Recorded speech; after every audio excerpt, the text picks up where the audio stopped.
Sebelum lanjut ke videonya, jangan lupa buat di subscribe dulu ya guys ya. Dan kalau sudah subscribe, mari kita lanjut ke videonya. Halo guys, jumpa lagi bersama saya di channel Vlog dan assalamualaikum warahmatullahi wabarakatuh.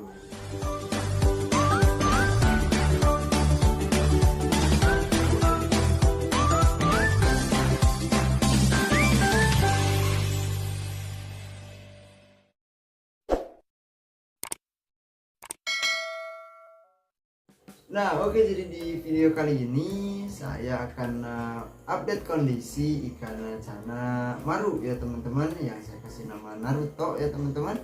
Dan updateannya sedikit bisa dibilang ini updatean hal buruk ya teman-teman, atau musibah yang menimpa ikan cana maru ya. Tetapi ada untungnya juga ya teman-teman, karena saya bisa sambil ukur ikannya ya teman-teman, sambil mengatasi permasalahannya ya teman-teman. Dan untuk video kali ini saya akan perlihatkan di bagian mana masalahnya dulu ya teman-teman. Dan nanti kalau misalkan teman-teman setuju ikannya saya tangani ya teman-teman, saya akan tindak di video berikutnya ya teman-teman. Sekarang kita lihat saja dulu kondisi ikannya seperti apa ya teman-teman.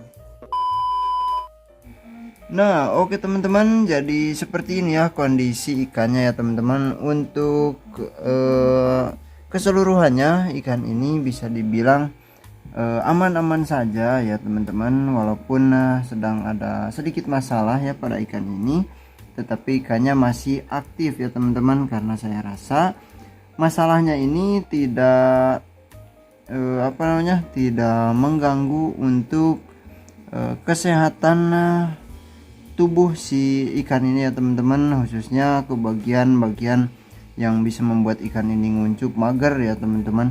Tetapi masalahnya itu cukup lumayan mengganggu ya untuk saya sendiri, karena dari segi visual ya teman-teman, untuk dilihat ya, nah ini ada sedikit masalah ya teman-teman, walaupun ikannya masih mau aktif seperti ini ya. Nah, jadi masalahnya itu ada di bagian sini teman-teman. Sebentar ya. Nah tuh di bawah ada bolong ya teman-teman, di bagian fin bawahnya ya. Nah jadi posisi bolongnya itu ada di depan ya teman-teman. Nah di garis selaput fin bawah yang garis kedua ya. Tapi di kamera susah sekali kelihatannya teman-teman, tetapi itu ada sedikit bolongan ya teman-teman, dan hanya ada satu untungnya ya.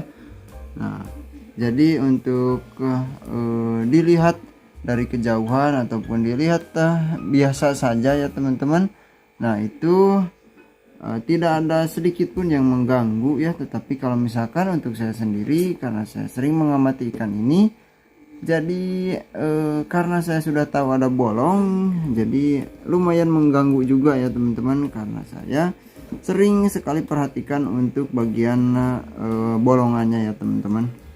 Dan rencana saya, ikan ini akan saya operasi ya teman-teman. Saya akan serit untuk ke bolongannya ya teman-teman. Dan tujuannya, karena katanya kalau misalkan bolong seperti itu harus diserit ya teman-teman.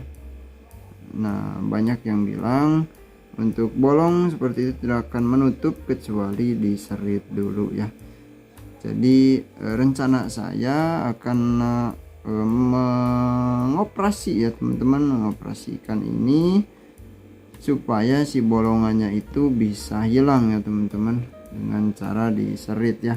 Tetapi menurut teman-teman kira-kira mending begini saja, atau teman-teman juga setuju untuk mengoperasi bagian bolongannya, atau mungkin teman-teman ada opsi lain ya untuk mengobati atau menangani bagian yang bolongnya? Silahkan tambahkan di kolom komentar ya. Siapa tahu teman-teman juga pernah mengalami hal seperti ini dan bisa sembuh dengan cara selain diserit ya teman-teman. Tetapi kalau misalkan harus diserit, saya akan serit ya supaya jadi bagus lagi, jadi normal lagi, supaya sembuh dan tidak mengganggu lagi ya untuk saya sendiri. Karena kalau sudah tahu, sudah pasti setiap saya melihat ikan ini, saya perhatikan dulu bagian bolongannya masih ada atau tidak ya teman-teman. Tetapi untuk yang belum tahu, sudah pasti tidak akan kelihatan ada masalah pada ikan ini ya teman-teman. Dan proses untuk operasinya, kalau misalkan teman-teman menyarankan untuk operasi ikan ini, saya akan dokumentasikan juga, saya akan kontenkan juga ya teman-teman. Dan supaya teman-teman juga yang mempunyai ikan cana maru khususnya ya, ataupun ikan cana jenis lain yang mengalami hal yang sama seperti ini, teman-teman kalau misalkan mau mengobatinya, bisa meniru cara yang nanti saya akan lakukan pada ikan ini ya teman-teman. Dan sudah pasti ikan sebesar ini harus dibius dulu ya teman-teman. Nah, ukurannya mungkin teman-teman masih banyak ya yang mengira ikan ini kecil ya, padahal ini tuh tanknya 80 cm ya teman-teman. Nah, ikannya jadi sebesar itu ya.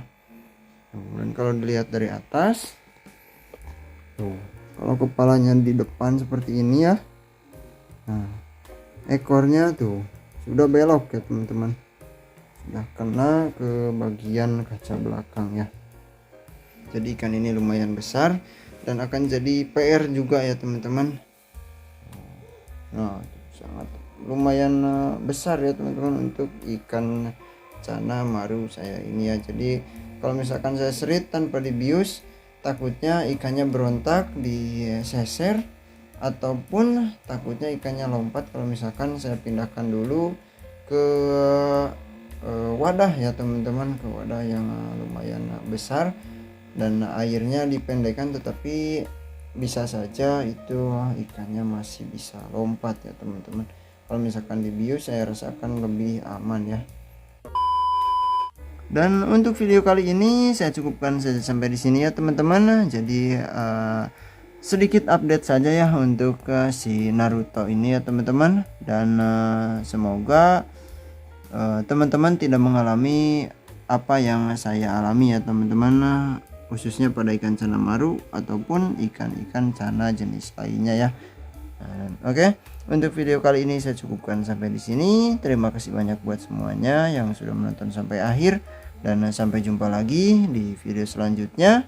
Wassalamualaikum warahmatullahi wabarakatuh.